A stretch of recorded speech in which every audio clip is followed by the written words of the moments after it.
नमस्कार, VIP news में आप सभी का बहुत बहुत स्वागत है। आपके साथ मैं हूं पल्लवी परिहार और रुख करेंगे खबरों की ओर।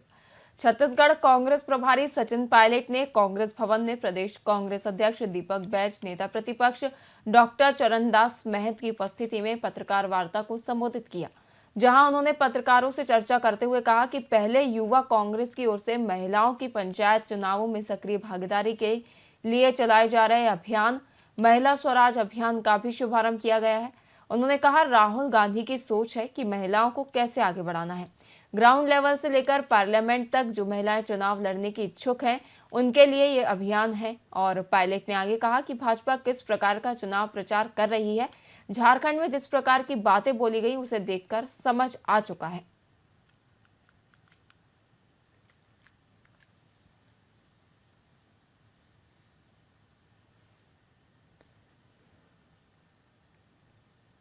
ये राहुल गांधी जी की सोच को लेकर आने वाले भविष्य में महिलाओं को राजनीति में अग्रिम पंक्ति तक कैसे पहुंचाना है, इस विषय में गहन चिंतन करने के बाद ये अभियान महिला स्वराज के नाम से चालू किया है।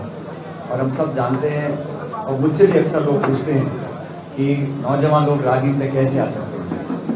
कम से कम महिलाओं के लिए कांग्रेस पार्टी की सोच है कि सिर्फ खोखले वादे नहीं करना, महिलाओं का न्यायिका में और संसद में आरक्षण 10, 5, 20 साल के बाद एक जुमला देने के बजाय उनको प्रशिक्षित, शिक्षित, उनको तैयार किया जाए कि वो चुनौतियों का सामना कैसे करें। ग्राम पंचायत से लेकर पार्लियामेंट तक जो इच्छुक हैं महिलाएं, जो राजनीति में अपना वजूद कायम करना चाहते हैं, उनका एक मापदंड के माध्यम से चयन कर उनको ट्रेनिंग देकर उनको तैयार कर ताकि वो चुनाव लड़ सकें। और चुनाव लड़ने के बाद अगर पद पर बैठे तो सरपंच, प्रधान, प्रमुख, चेयरमैन, मेयर बनने के बाद वो क्या क्या उनकी जिम्मेदारियां, अधिकार होते हैं, उस तक उनको शिक्षित किया जाए। और एक नई पीढ़ी को तैयार करने के लिए मुझे खुशी है कि आज छत्तीसगढ़ के अंदर इस अभियान को हम लोगों ने चालू किया है।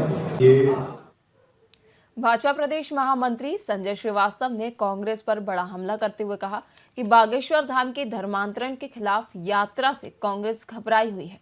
कांग्रेस हमेशा धर्मांतरण की पक्षधर रही है और हम धर्मांतरण के खिलाफ।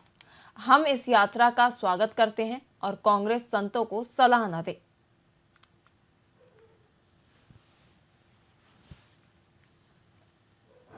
धर्मांतरण के समर्थक कांग्रेस और धर्मांतरण के समर्थक प्रदेश कांग्रेस के अध्यक्ष दीपक बैज को जरूर ये खराब लग रहा होगा कि बागेश्वर धाम जी इस धर्मांतरण के खिलाफ में जब पदयात्रा कर रहे हैं तो निश्चित रूप से उनको तकलीफ हो रही है।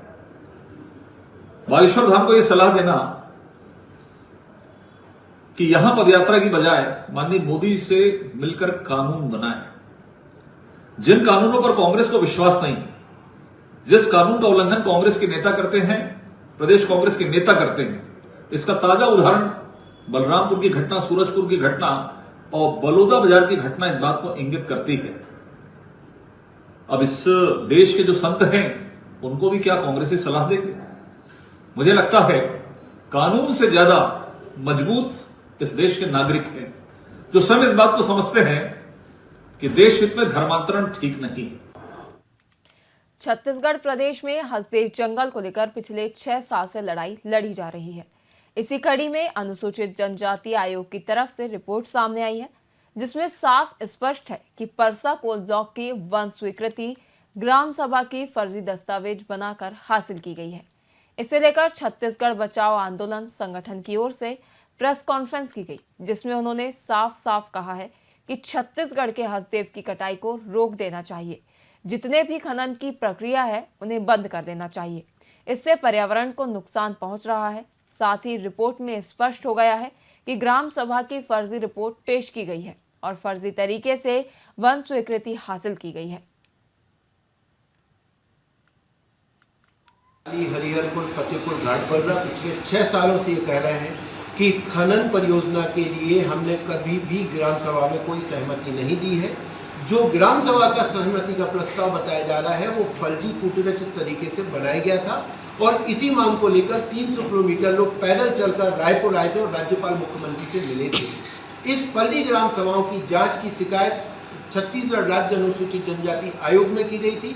आयोग ने इस मामले का संज्ञान लिया, जो तमाम वहां पे आवेदक अनावेदक पक्षों के बयान लिए गए, तमाम दस्तावेजों का परीक्षण किया गया आयोग के द्वारा। बाकायदा सरगुजा के कलेक्ट्रेट सभागृह में, जिला पंचायत सभागृह में इसकी सुनवाई की गई और पूरी सुनवाई करने के बाद अनुसूचित जनजाति आयोग ने अपनी रिपोर्ट प्रकाशित जारी की है। इस रिपोर्ट में उन्होंने स्वीकार किया है कि जो ग्रामीणों ने आरोप लगाए थे कि फर्जी कूटरचित तरीके से प्रस्ताव बनाए गए हैं, वो सही पाए गए हैं। आयोग ने ये माना है कि ग्राम सभा समाप्त होने के बाद में जिला प्रशासन के अधिकारी और कंपनी के कर्मचारियों ने पंचायत सचिव के ऊपर दबाव डाल के प्रस्ताव लिखवाया। लोरमी से एक बड़ी खबर सामने आई है, जहां सोशल मीडिया वेब पोर्टल खबर पर लोरमी एसडीएम अजीत पुजारी ने छापेमार कार्रवाई की है। दरअसल मामला बुध केयर हॉस्पिटल का है, जहां 7 साल के बच्चे की मौत के मामले में स्वास्थ्य विभाग की टीम और एसडीएम पुलिस बल के साथ हॉस्पिटल की जांच की गई। वहीं जांच में हॉस्पिटल संचालक डॉक्टर गोकुल कुमार के पास मान्यता प्राप्त दस्तावेज नहीं होने की वजह से कार्रवाई की गई और हॉस्पिटल को सील कर दिया गया। वहीं 7 साल के बच्चे की मौत की हॉस्पिटल में पुष्टि नहीं है। डॉक्टर ने मरीजों को उचित इलाज के लिए बिलासपुर रेफर किया था, जहां बच्चे ने बिलासपुर पहुंचते ही दम तोड़ दिया।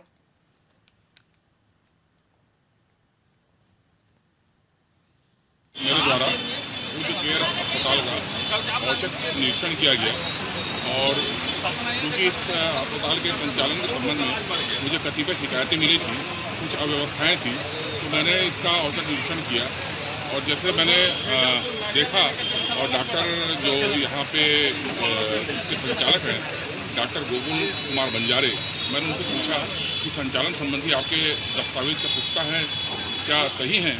तो उनके द्वारा ये जवाब दिया गया कि मेरे पास इसके चलाने का कोई सही अनुज्ञप्ति नहीं है, लाइसेंस नहीं है।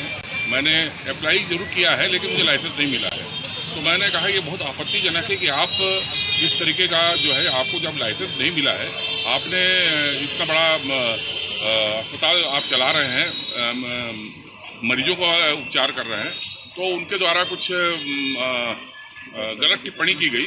तो मैंने ऊपर जाके मरीजों को भी देखा और मरीजों में 3 मरीज ऐसे जिनका इलाज चल रहा था और उसका इलाज का भी में कोई गुणवत्ता नहीं दिखाई थी, क्योंकि मेरे साथ जिला नोडल चिकित्सा के डॉक्टर खैरवार भी थे, यहाँ के बीएमओ डॉक्टर दाऊ भी थे। उन्होंने ये कहा कि ये उस स्तर की उपचार नहीं दे पा रहे हैं। तो मैंने उसका ये किया कि ये संचालन इसका अवैध है और इस अवैध कार्य को मैंने बंद करने के लिए तो आदेशित किया और इसको सील कर दिया। फिलहाल के लिए खबरों में इतना ही। तमाम ताज़ा खबरों के लिए देखते रहिए VIP न्यूज़। नमस्कार।